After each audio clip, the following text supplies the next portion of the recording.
Hello dear student, TBT crash course में हम लोग केमिकल रिएक्शन और इक्वेशन चैप्टर पढ़ रहे थे। 10th की केमिस्ट्री का फर्स्ट चैप्टर, जिसमें कि हम लोगों ने पिछले वीडियो में केमिकल रिएक्शन को देखा था। आज हम लोग केमिकल इक्वेशन के बारे में पढ़ेंगे। तो केमिकल इक्वेशन या रासायनिक समीकरण क्या है? किसी रासायनिक अभिक्रिया में भाग लेने वाले पदार्थों के संकेतों एवं सूत्रों की सहायता से उस अभिक्रिया का संक्षिप्त निरूपण करना रासायनिक समीकरण कहलाता है। जैसे एग्जाम्पल में मैग्नीशियम और ऑक्सीजन संयोग कर अभिक्रिया कर मैग्नीशियम ऑक्साइड बनाते हैं, तो यहाँ हम मैग्नीशियम का संकेत लिखते हैं Mg और ऑक्सीजन का भी संकेत O लिखते हैं O2, और रासायनिक अभिक्रिया के फलस्वरूप जो है मैग्नीशियम ऑक्साइड बनता है, जिसे MgO जिसका सूत्र है। और अभिक्रिया में जो है दो जो रिएक्टेंट भाग लेते हैं उनके बीच में प्लस का साइन दिया जाता है, और रिएक्टेंट और प्रोडक्ट के बीच में एक एरो साइन होता है। जो रिएक्टेंट दोनों रिएक्टेंट जब अभिक्रिया करके जो प्रोडक्ट बनाते हैं तो रिएक्टेंट और प्रोडक्ट के बीच में एक तीर का निशान होता है, और उस तीर के का जो हेड वाला पोर्शन है उधर प्रोडक्ट होता है और टेल वाले पोर्शन की ओर जो है रिएक्टेंट होता है। और रासायनिक इक्वेशन जब हम लिखते हैं तो उसमें जो है किसी भी पदार्थ की अवस्था या स्टेट को भी निरूपित किया जाता है। तो सॉलिड के लिए हम S का प्रयोग करते हैं, लिक्विड के लिए L का, गैस के लिए G, और एक्वस कोई सॉल्यूशन है उसके लिए AQ का प्रयोग करते हैं रासायनिक इक्वेशन लिखते हैं। तो इसके बाद है कि रासायनिक समीकरण को संतुलित करना। तो रासायनिक समीकरण को हम संतुलित करते हैं क्योंकि रासायनिक समीकरण हमेशा संतुलित करके ही लिखा जाता है। और रासायनिक समीकरण जो है वो संतुलित क्यों किया जाता है? तो द्रव्यमान संरक्षण का नियम, law of conservation of mass के अनुसार रासायनिक अभिक्रिया में पदार्थ का न तो निर्माण होता है और न उसका नाश होता है, अर्थात तीर चिन्ह के बाएं और दाएं दोनों ओर प्रत्येक प्रकार के परमाणुओं की संख्या है वह हमेशा समान रहती है। जैसे एग्जाम्पल के तौर पर हम लोग देखते हैं कि यहाँ Fe प्लस H2O और ये दोनों रिएक्टेंट मिलकर Fe3O4 बनाते हैं और प्लस हाइड्रोजन गैस निकलता है। तो यहाँ पर हम देख रहे हैं कि रासायनिक इस समीकरण को संतुलित करने के लिए हम क्या करेंगे? तो सबसे पहले जो बड़ा कंपाउंड है उसको हम देखते हैं। तो हम यहाँ देख रहे हैं कि Fe3O4 में आयरन जो है Fe के 3 मॉलिक्यूल हैं।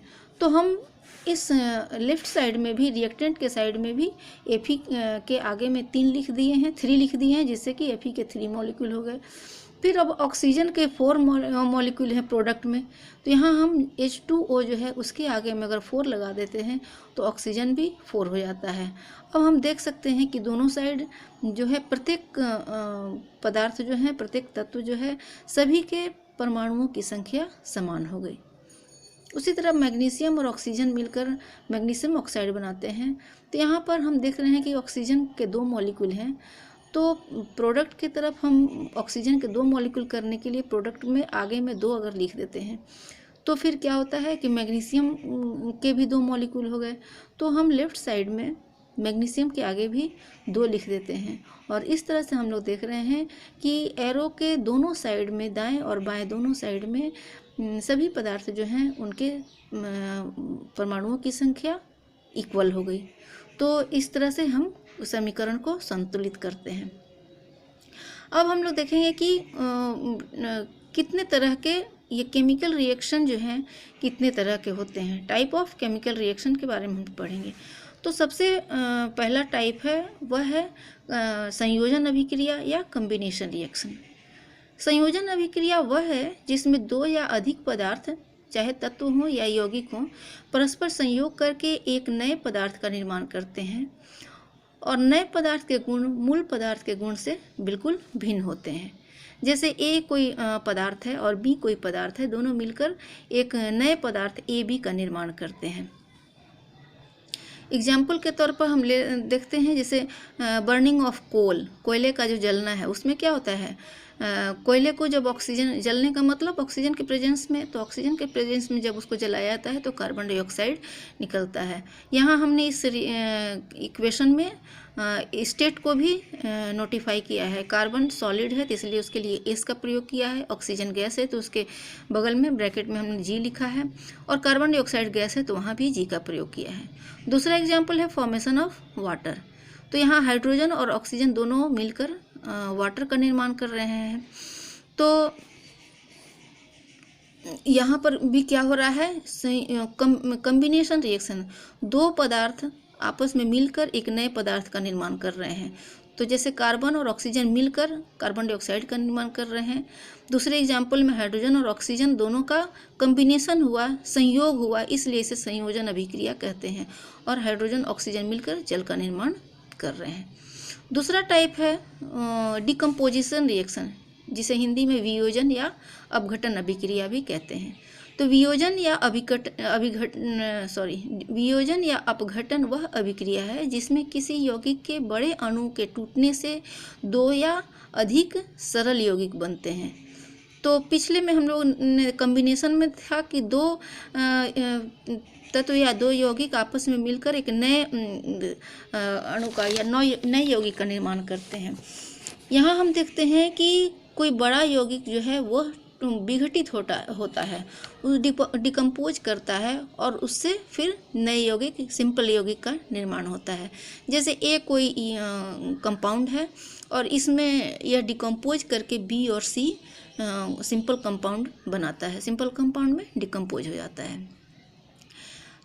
अब डिकम्पोजिशन रिएक्शन जो है ये 3 टाइप्स के होते हैं, 3 तरह के होते हैं। सबसे पहला है थर्मल डिकम्पोजिशन।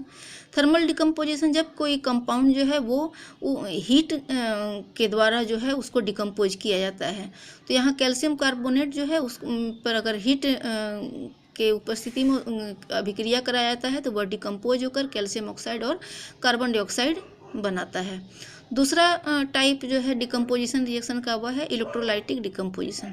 इलेक्ट्रोलाइटिक डिकम्पोजिशन किसी यौगिक को जो है इलेक्ट्रिक करंट पास करा करके उसको डिकम्पोज किया जाता है, विघटित किया जाता है। जैसे वाटर जो है इलेक्ट्रिक करंट पास कराने पर वह हाइड्रोजन और ऑक्सीजन में डिकम्पोज कर जाता है। और थर्ड जो डिकम्पोजिशन रिएक्शन का टाइप है वह है फोटोलाइसिस डिकम्पोजिशन। फोटोलाइसिस अर्थात सनलाइट। तो जब किसी यौगिक को सनलाइट की उपस्थिति में रिएक्शन कराया जाता है तो वह डिकम्पोज हो करके जो तत्व या पदार्थ बनाता है उसे फोटोलाइसिस डिकम्पोजिशन कहते हैं। जैसे सिल्वर क्लोराइड जो है सनलाइट के प्रेजेंस में यह डिकम्पोज होकर सिल्वर और क्लोराइड में विघटित हो जाता है। थर्ड जो टाइप है वह है डिस्प्लेसमेंट रिएक्शन अर्थात विस्थापन अभिक्रिया।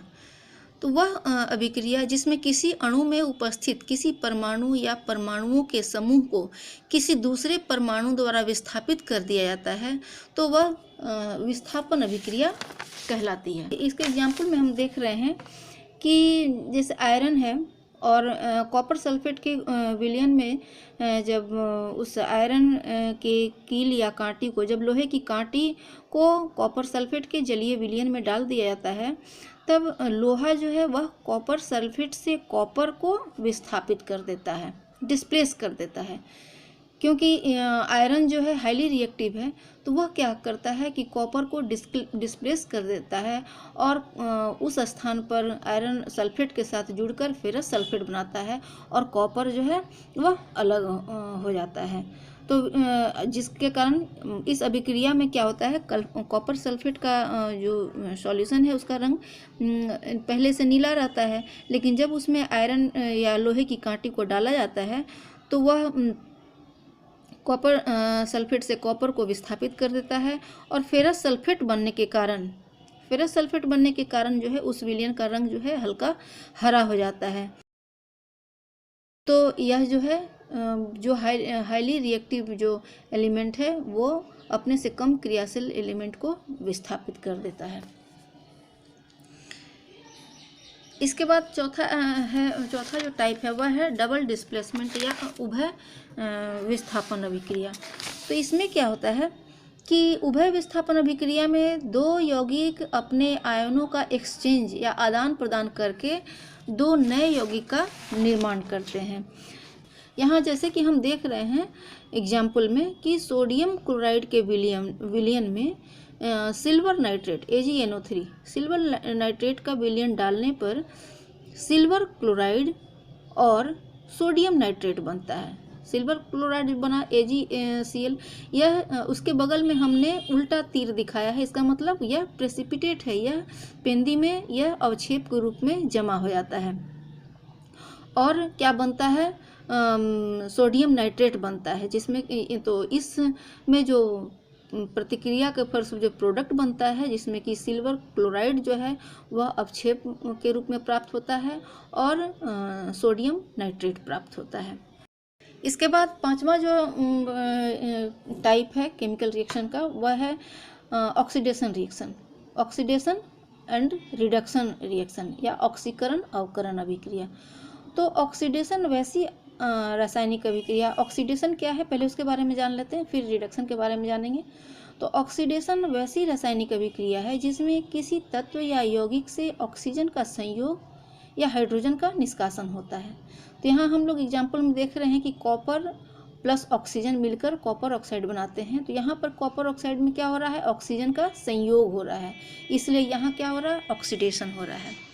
उसके बाद रिडक्शन क्या है, रिडक्शन वैसी रासायनिक अभिक्रिया है जिसमें किसी तत्व या यौगिक के साथ हाइड्रोजन का संयोग होता है या ऑक्सीजन का निष्कासन होता है।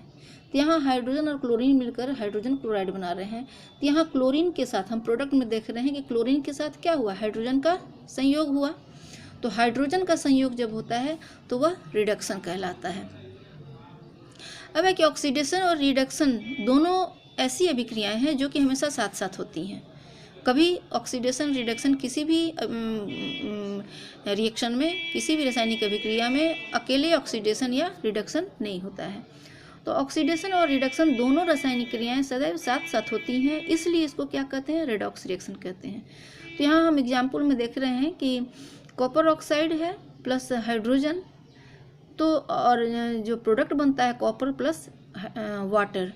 तो यहाँ पर कॉपर ऑक्साइड से ऑक्सीजन क्या हो रहा है, रिड्यूस हो रहा है, ऑक्सीजन निकल गया, तो ऑक्सीजन का निष्कासन क्या कहलाता है, रिडक्शन। तो प्रोडक्ट में हम देख रहे हैं कि कॉपर बना तो कॉपर ऑक्साइड से ऑक्सीजन का निष्कासन हुआ, इसलिए यहाँ रिडक्शन हो रहा है। और हाइड्रोजन जो है वह हाइड्रोजन से ऑक्सीजन का संयोग हो गया, ऑक्सीजन जो है हाइड्रोजन में जुड़ गया, तो ऑक्सीजन का जुड़ना वह क्या कहलाता है, ऑक्सीडेशन। तो इस एग्जाम्पल में, इस अभिक्रिया में हम देख रहे हैं, इस केमिकल जो इक्वेशन है, समीकरण में हम देख रहे हैं कि ऑक्सीडेशन और रिडक्शन दोनों क्रियाएं साथ साथ हो रही हैं।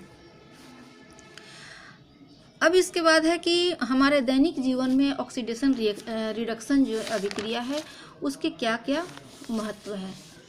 हमारे दैनिक जीवन में, हमारे डे टू डे लाइफ में, डेली लाइफ में ऑक्सीडेशन रिएक्शन जो क्रियाएं हैं वो कैसे प्रभाव डालती हैं, कैसे प्रभावित करती हैं। तो सबसे तो पहला है डाइजेशन ऑफ फूड या खाना का पचना, भोजन का पचना। तो हम जो भोजन ग्रहण करते हैं वह हमारे शरीर के अंदर क्या होता है, ऑक्सीडाइज होता है और इस ऑक्सीकरण के फलस्वरूप ऊष्मा उत्पन्न होती है जिससे हमारे शरीर का ताप मेंटेन रहता है, टेम्परेचर मेंटेन रहता है एवं हमें शारीरिक कार्य करने के लिए बल प्राप्त, एनर्जी प्राप्त होता है। फिर सेकंड जो हमारा है ऑक्सीडेशन रिडक्शन रिएक्शन का इफेक्ट वह है रेंसिडिटी ऑफ फूड, अर्थात भोजन का दुर्गंधित होना।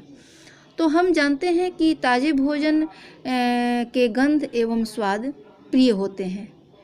यही भोजन जब खुली वायु में लंबे समय तक छोड़ दिया जाता है तो उसमें से दुर्गंध आने लगती है, जिसे कि हम स्टेल फूड या बासी भोजन कहते हैं। तो भोजन के ये अप्रिय हो जाने का कारण यह है कि भोजन में उपस्थित वसा और तेल काफ़ी समय के पश्चात वायु के ऑक्सीजन के साथ ऑक्सीडाइज हो जाते हैं, वहाँ ऑक्सीडेशन रिएक्शन होता है जिससे कि उसके गंध एवं स्वाद बदल जाते हैं और जो कि हमें अप्रिय लगते हैं। उसके बाद थर्ड जो इफेक्ट है वह है रेस्पायरेशन। तो रेस्पायरेशन की क्रिया हमारे दैनिक जीवन में हर क्षण होती रहती है। यह क्रिया ऑक्सीकरण रिएक्शन का एक उदाहरण है और इस क्रिया में वायु के ऑक्सीजन द्वारा हमारे शरीर में उपस्थित जो सेल हैं, कोशिका के अणु ऑक्सीकृत हो जाते हैं। ऑक्सीकरण की इस क्रिया के उपरांत कार्बन डाइऑक्साइड गैस निकलती है, जो हमारे द्वारा सांस छोड़ने के क्रम में बाहर निकल जाती है। फिर है फोर्थ जो है इफेक्ट, वह है कंबशन या दहन। तो हमारे दैनिक जीवन में कंबशन की कई क्रियाएं दिखती हैं, जैसे जलावन के रूप में लकड़ी, कोयला, केरोसिन, एलपीजी आदि का उपयोग। इन सभी पदार्थों के जलने में ऑक्सीडेशन रिडक्शन की क्रियाएं होती हैं। और पांचवा जो इफेक्ट है वह है कोरोशन अर्थात जंग का लगना। तो हम देखते हैं कि जो हमारे लोहे के धातु हैं, जो मेटल आयरन मेटल हैं, उन पर भी हवा के संपर्क में आने पर क्या होता है, रस्टिंग, जंग लग जाता है, रस्टिंग हो जाती है। और भी जो सिल्वर, चांदी के जो भी मेटल हैं, उन पर भी हवा के संपर्क में वह ग्रीनिश कलर का उस पर एक परत जम जाता है, जिसे कि कोरोशन कहा जाता है। तो इस तरह से हम लोग ने केमिकल रिएक्शन और केमिकल इक्वेशन के बारे में पढ़ा। तो आई होप आप लोग को ये चैप्टर अच्छे से समझ में आया होगा, और आशा करती हूँ कि आप लोग इसे अच्छे से समझ गए होंगे। That's all, thank you.